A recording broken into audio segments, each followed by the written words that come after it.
함께 보실 말씀은 베드로후서 1장 1절부터 11절까지 저와 여러분 교독하겠습니다. 이 앞에 에어컨 좀 꺼주세요.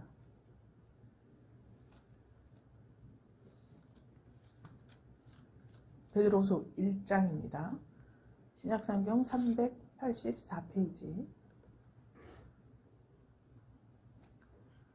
예수 그리스도의 종과 사도인 시몬 베드로는 우리 하나님과 구주 예수 그리스도의 의를 힘입어 동일하게 보배로운 믿음을 우리와 같이 받은 자들에게 편지하노니 하나님과 우리 주 예수 그리스도로 은혜와 평강이 너희에게 더욱 많을지어다.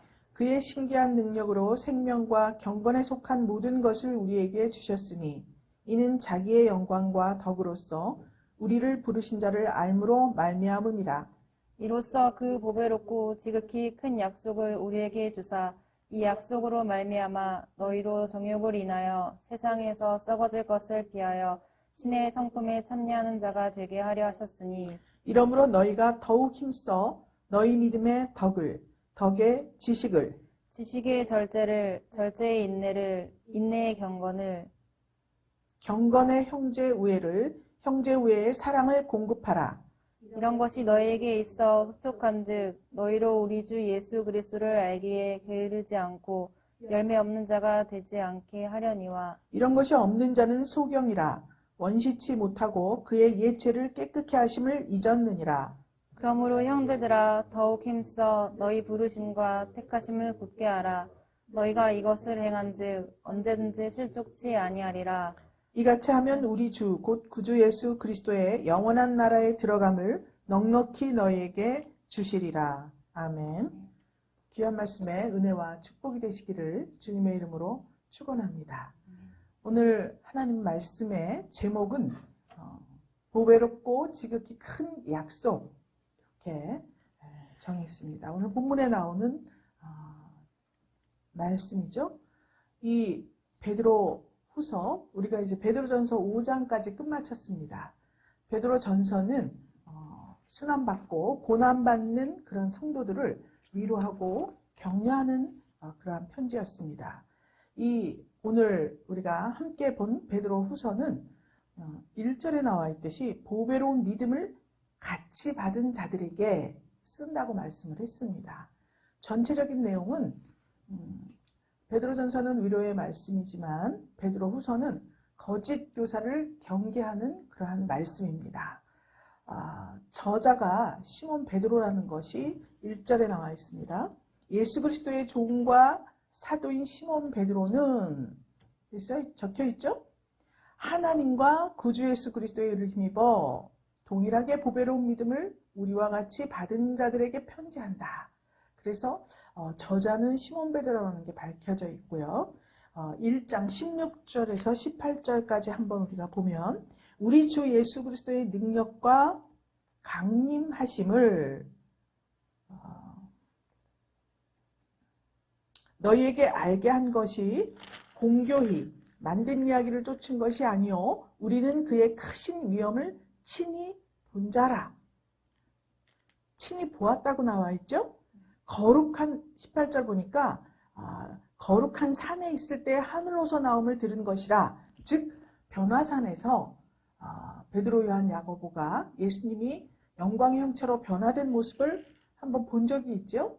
그런 것을 보니 시몬 베드로가 쓴 것이 틀림이 없습니다. 또 1장 14절 우리가 한번 볼까요? 14절에 보면 이는 우리 주 예수 그리스도께서 내게 지시하신 것 같이 나도 이 장막을 벗어날 것이 임박한 줄을 알미라. 이렇게 적혀 있죠. 장막을 벗어난다는 것은 즉 죽음을 이야기합니다. 그래서 사도 베드로가 죽음을 앞두고 이 베드로 후서를 썼다는 것을 알 수가 있습니다. 또 3장 15절을 한번 보겠습니다. 3장 15절에 보면 또 우리 주의 오래 참으심이 구원이 될 줄로 여기라. 우리 사랑하는 형제 바울도 그 받은 지혜대로 너에게 이같이 썼고 라고 기록되어 있습니다. 사도 바울을 알고 있는 사람이죠. 그래서 이러한 네 가지 증거들을 볼 때 이 저자가 시몬 베드로 맞다. 이렇게 학자들이 말씀을 하고 있습니다. 우리가 아까 읽었듯이 3장 1절에 보면 임종즈음에 로마에서 기록한 말씀이에요. 그러니까 이 베드로 후서가 쓰여질 때 베드로가 임종을 앞두고 있은 거예요. 얼마 안 있으면 내가 주님 앞으로 가는데 지금 내 사랑하는 형제 자매들을 다 두고 가야 하지 않습니까? 그러니까 얼마나 절박한 심정으로 썼겠어요. 그래서 그것을 감안하고 우리가 들어야 하는데 이 베드로후서를 기록한 목적이 좀 전에 말씀드렸듯이 교회 안에 거짓 교사들이 많이 들어왔어요. 그래서 이때 이들을 보고 영지주의자라고 그렇게 이름을 붙였습니다. 이들의 특징이 뭐냐면 기독교 윤리를 무시해요. 도덕적인 윤리를 다 무시하는 것입니다. 그래서 우리 영은 이미 구원을 받았기 때문에 우리가 살면서 하는 어떠한 행동도 구원과는 상관이 없다. 이렇게 이야기를 하는 거예요. 그랬기 때문에 이것은 굉장히 큰일이지 않습니까? 바울을 통해서 또 베드로를 통해서 사도들을 통해서 하나님께서 그리스도인의 성품을 강조하고 있잖아요. 오늘 4절에도 나와 있듯이 신의 성품에 참여하는 자가 되게 하려 하셨으니 라고 말을 합니다. 구원받은 자라면 누구든지 구원받은 증거가 있어야 하는데 그것이 성도의 옳은 행실이라고 말씀을 했습니다.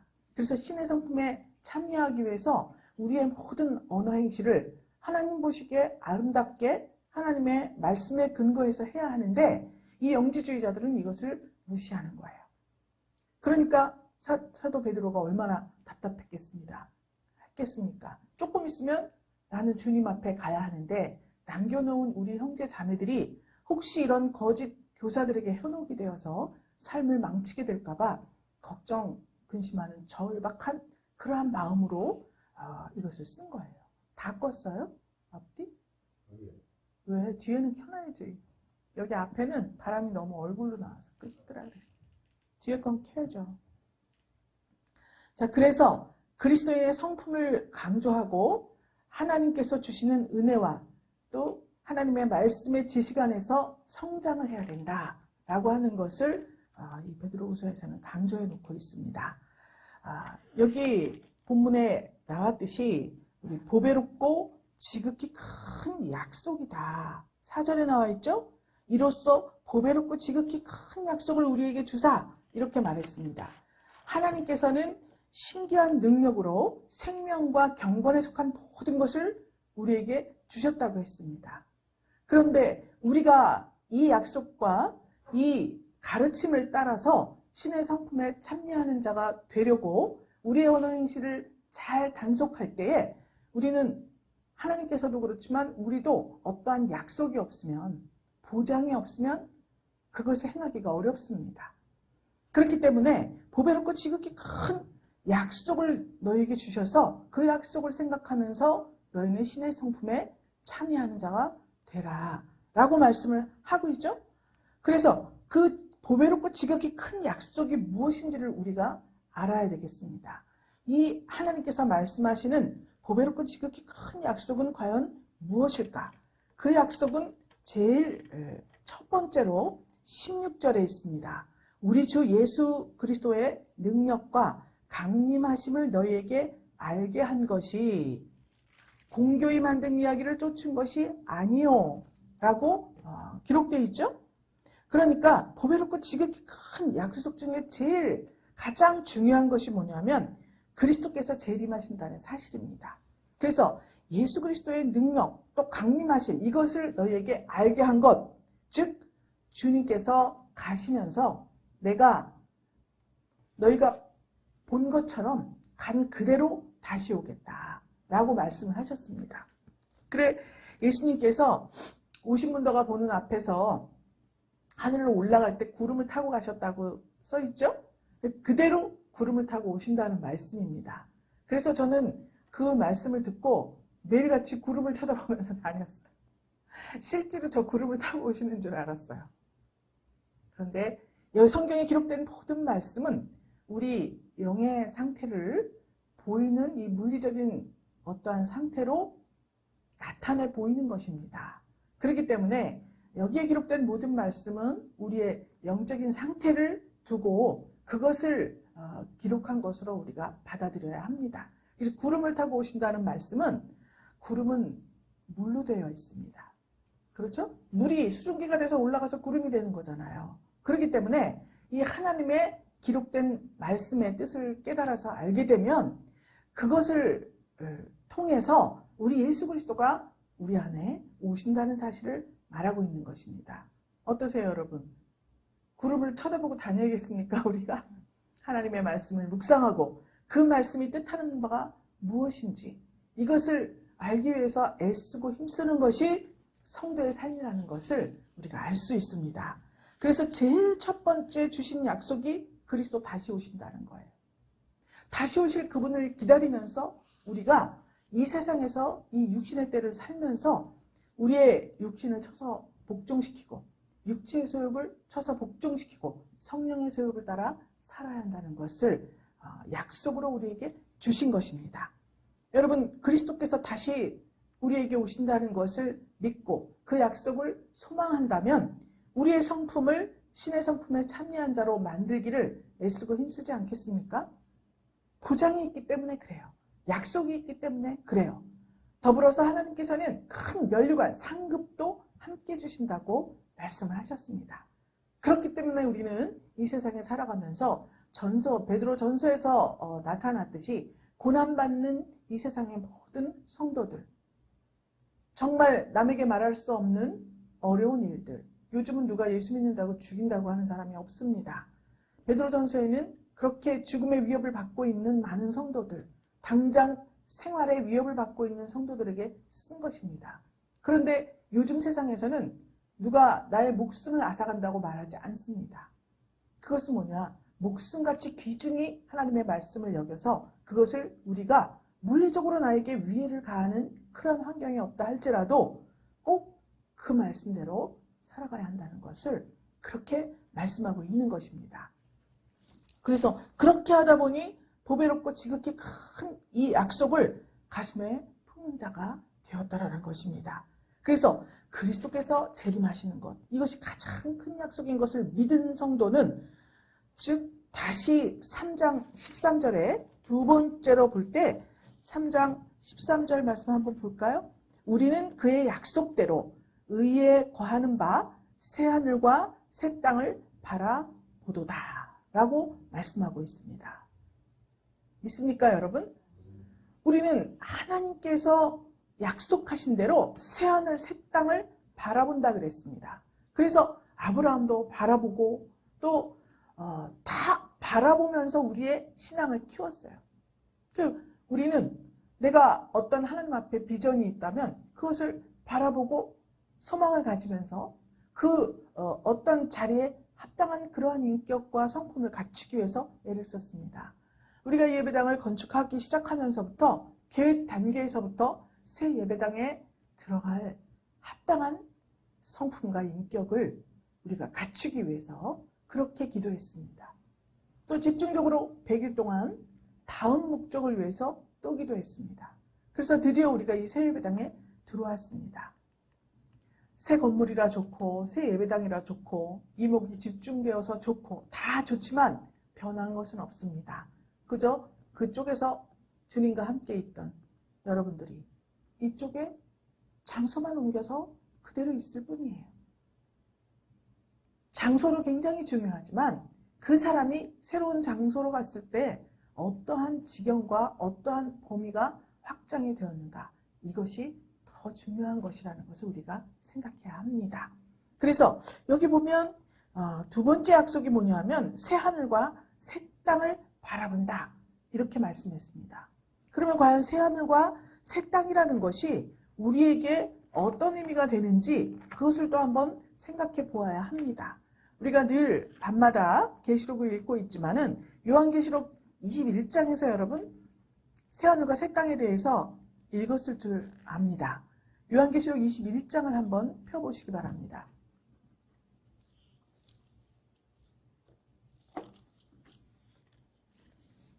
요한계시록 21장 1절에 보면 또 내가 새하늘과 새 땅을 보니 새하늘과 새 땅에 대해서 나와 있습니다.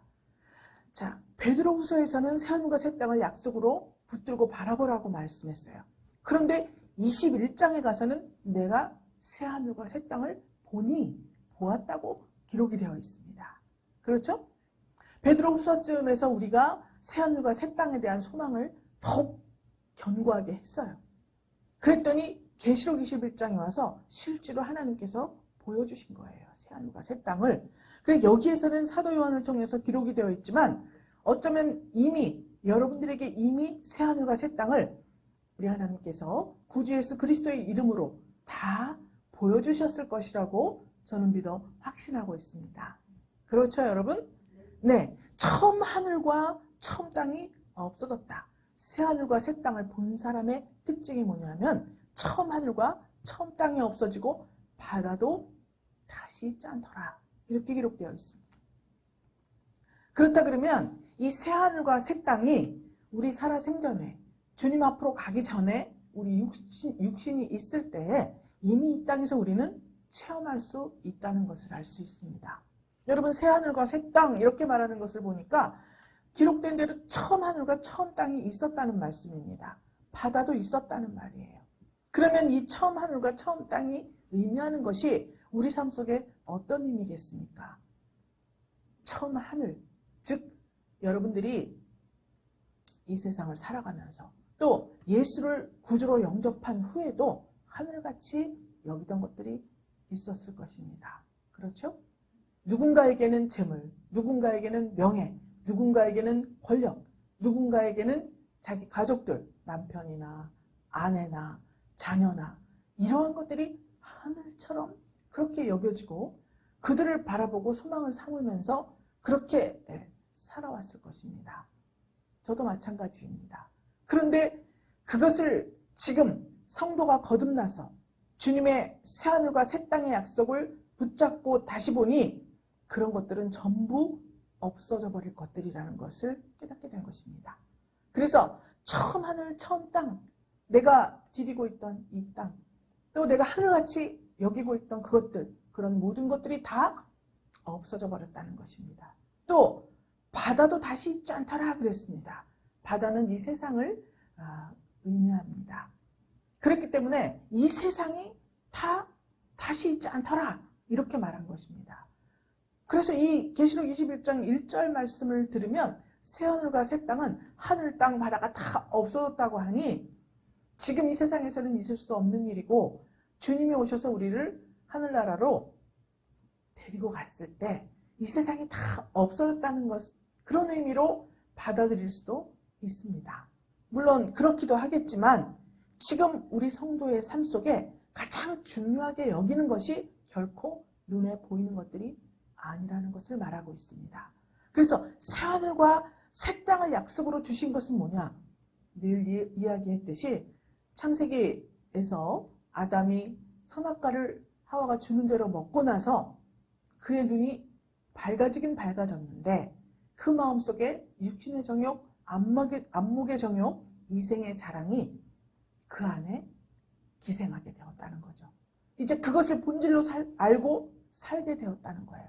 그런데 그 세 가지 육신의 정욕, 안목의 정욕, 이생의 자랑은 우리의 마음을 하늘에 집중시키고 우리의 마음을 땅에 집중시키고 우리의 마음을 바다에 집중시켰다라는 것입니다. 그런데 주님 앞에 은혜를 받고 주님께서 주시는 새하늘과 새 땅의 이 약속을 받은 자들은 그리고 그 새하늘과 새 땅을 바라보며 자기의 언어 행실을 살아가는 자들, 다스리는 자들에게는 이 모든 것들이 다 사라지고 오직 성령의 소욕을 따라 사는 성령의 사람으로 변화가 되었다는 말씀을 하고 있는 것입니다.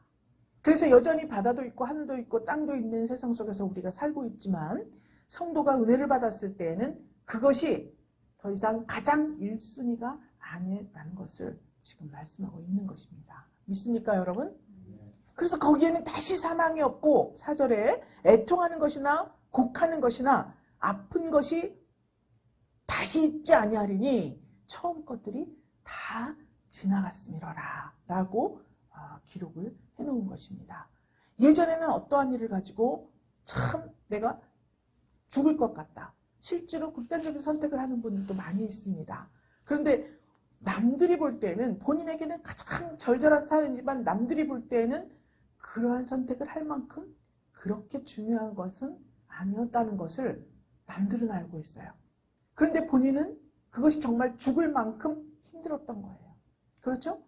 그런데 그러한 사망이 다시는 없다는 거예요. 그러한 일로 사망의 선택을 하는 일은 없다는 것입니다. 그래서 우리가 한국 사람들이 대한민국 언어로 사용할 때 아파 죽겠어, 힘들어 죽겠어, 좋아 죽겠어, 전부 죽겠어가 들어가지 않습니까? 그래서 성도로 우리가 입문을 하게 되면 살겠어로 바꾸시더라고요, 다들. 그래서 사망이 다시 없고 애통하는 것이나 그전에는 어떠한 일들이 일어나면 정말 너무 애통하고 원통하고 분하고 이런 마음을 가졌는데 이젠 더 이상 그런 것들은 우리 성도들의 어떠한 감정을 좌지우지할 수 없는 그런 경지에 입문하게 되었다는 것을 말씀하고 있습니다. 또 곡하는 것, 아픈 것 이런 것들이 다시 있지 않겠다. 즉 성도의 신앙의 인격이 갖추어지고 보니까 더 이상 이러한 것들은 신앙 양심에 비추어 보고 신앙의 삶의 기준에 비추어 봤을 때 이런 것들은 성도의 어떠한 감정을 더 이상 좌지우지할 수 없는 그러한 것들이었다는 것입니다. 믿습니까? 그래서 천가들이 다 지나갔다고 말하는 거예요. 그래서 이 새하늘과 새 땅의 약속을 받았기 때문에 그러한 것들은 아무것도 우리에게 영향력을 끼칠 수가 없다. 이 말씀을 지금 하고 있는 것입니다. 그것이 이 계시록의 21장 말씀이에요. 거기에는 거룩한 성 새 예루살렘이 하나님께로부터 하늘에서 내려왔다. 근데 그 예비한 것이 신부가 남편을 위해서 단장한 것 같더라 라고 말씀하고 있는 거예요. 그래서 이 새 예루살렘이 하늘에서 내려왔다. 즉 하나님의 성령께서 우리를 충만하게 하셔서 신의 성품에 참여한 자로 만들어주지 않고서는 절대로 경험할 수 없는 세상이 새하늘과 새 땅이라는 것입니다. 그래서 그리스도 안에 해 아래 새 것이 없다. 그리스도 안에서 우리는 새로운 피조물이다 라고 말하는 것이 즉 새하늘과 새 땅의 약속 이것을 의미하는 것이라는 것입니다. 여러분 믿습니까? 이해가 잘 가시죠? 그래서 이렇게 지극히 보배롭고 큰 약속은 바로 이러한 것들이에요. 부자가 되게 해주겠다. 어떤 권력을 갖게 해주겠다. 명예를 갖게 해주겠다. 이러한 것이 우리에게는 큰 약속으로 여겨지던 시절이 있었습니다. 그런데 이러한 것들은 결코 우리 안에서 크다는 역할을 할 수가 없다는 거예요. 이것이 새로운 피조물로 주님 앞에 만들어진 성도라는 이름의 존귀한 자들인 것입니다. 그래서 그리스도의 재림과 새하늘과 새 땅 이 약속을 받았고요. 또 세 번째로는 장차 나타날 영광과 축복을 말씀하고 있습니다. 로마서 8장 18절에 사도 바울이 말했거든요. 이는 장차 나타날 큰 영광 이것을 말씀하는데 이 장차 나타날 큰 영광과 축복을 하나님의 자녀, 하나님의 아들 그래서 사도들이 사도 바울뿐만이 아니라 요한복음에도 나와 있습니다. 하나님의 영접하는 자는 하나님의 자녀가 되는 권세를 주셨다 말씀하셨거든요. 그러니까 이것은 장차 나타날 영광과 축복, 즉 이 땅에서 하나님의 자녀라고 그렇게 칭함을 받을 때에 이제 장차 예수 그리스도께서 재림하실 때 영광과 또 자유를 우리가 누릴 수 있다는 것을 말씀하고 있습니다. 그래서 이렇게 보배롭고 지극히 큰 약속이 무엇이냐 이 세 가지를 말씀하고 있는 거예요. 그러면 우리가 이 세 가지 약속을 믿었습니다. 그러면 이 약속을 믿은 자는 반드시 행위로 그의 삶이 나타나야 하는 것입니다. 우리가 구원을 받은 것은 하나님의 선물이에요. 그 구원에는 조건이 없습니다. 예수님께서 우리를 위해서 죽으셨다. 이 사실만 믿으면 우리는 구원을 받을 수가 있어요. 아무 조건이 없습니다. 그래서 어떤 그러한 인간적인 조건을 막 충족시켜서 구원에 이르려고 하는 것은 굉장히 어리석은 일입니다. 아무것도 할 것이 없어요. 구원받는 것에 있어서는. 그렇지만은 조건이 있어요. 구원은 그냥 조건 없이 받았지 않습니까? 그런데 구원을 받았다고 하면, 선물을 받았다고 하면 곧 꼭 증거가 있습니다. 여러분, 사랑하는 사람에게서 목걸이를 받았어요. 서랍 속에 처박아 놓고 있는 사람이 있습니까? 없습니다. 선물을 받는 순간 풀러갖고 걸어주세요. 걸고 다녀요. 증거가 있는 거예요. 선물을 받았다고 하면. 그러면 우리가 구원을 받았다, 선물로 주신 그 구원을 값없이 조건 없이 받았다 라고 했다면 반드시 거기에는 증거가 있어야 되는 것입니다. 믿습니까, 여러분? 조건은 될 수 없어요. 그러나 반드시 구원받은 자에게서는 증거가 나타나야 한다는 것을 말씀하고 있습니다. 그 증거가 무엇이냐? 바로 행함이에요. 행함. 그래서 10절 보니까 그러므로 형제들아 더욱 힘써 너희 부르심과 택하심을 굳게 하라. 너희가 이것을 행한즉 언제든지 실족지 아니하리라 라고 말하고 있습니다. 그러니까 성도의 행함은 왜 있는 것이냐 하면, 우리가 구원을 값없이 받았지만 성도로서 살아가다가 실족할 수 있는 일이 늘 우리 곁에 있다는 것입니다. 그래서 우리가 청소를 하는 것도, 건축을 하는 것도, 예배를 드리는 것도, 서로 형제 자매를 사랑하고 강단을 섬기는 것도, 이웃을 섬기는 것도 모두가 다 성도로서 실족지 않기 위해서 이러한 것을 행하라는 것을 말씀하고 있는 것입니다. 믿습니까, 여러분? 그 행함이 구원을 줄 수는 없지만 구원을 받은 사람이라면 반드시 그의 삶 속에서 이러한 행함이 나타난다는 것을 말씀하고 있습니다.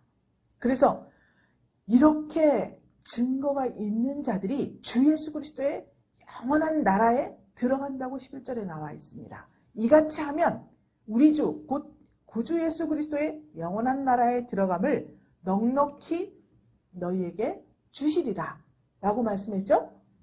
그러므로 우리는 주 예수 그리스도의 영원한 나라에 넉넉하게 들어가기 위해서 들어갈 수는 있습니다.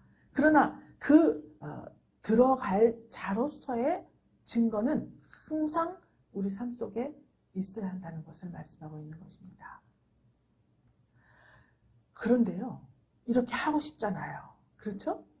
그런데 어떻게 해야 이렇게 될 수가 있는가?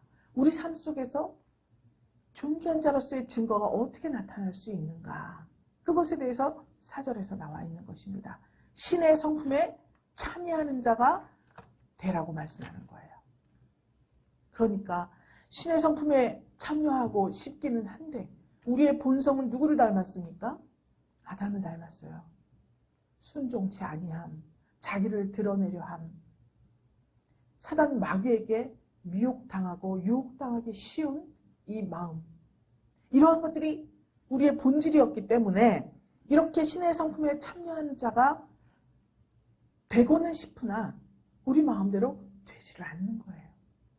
그래서 우리가 신앙생활을 하면서 때로는 절망하고, 때로는 고민하고, 때로는 실망하고, 실패하기도 하고, 실수하기도 하고, 이러한 일들이 우리 성도의 삶 속에 있는 것 아니겠습니까?